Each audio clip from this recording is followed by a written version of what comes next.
Shubor Nagashlam Jong Nongsan Hima.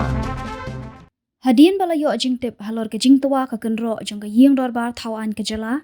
Menteri rangba ke jala Conrad ki Sangma marmar ulale jengo ikate ke jaka menta ke sngi ke khat pra tarik jemang arja arpusau.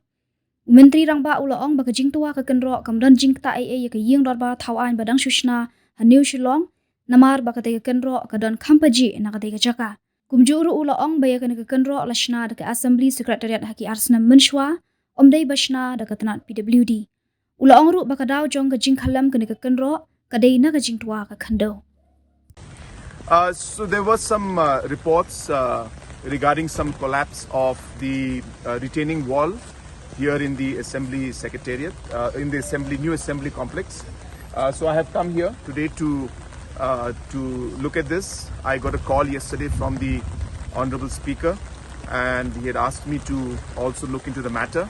And after doing my preliminary investigation and findings along with the PWD, I have been informed that number one, this particular retaining wall has nothing to do with the main construction building that's going on.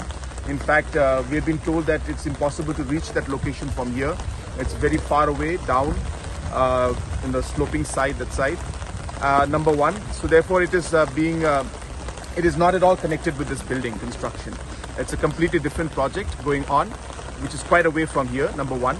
Number two, it is also being implemented by the Assembly Secretariat. It's not implemented by the PWD. Number three, this particular retaining wall was made about a couple of years back, quite long time back. And number four, that the reason why this has gone down is because of the landslides that have taken place. And the landslides and different kind of maybe reasons are there because of which this particular situation has happened. But I want to clarify at the end that it has nothing to do with the construction of the building, and it will in no way impact the construction of the building.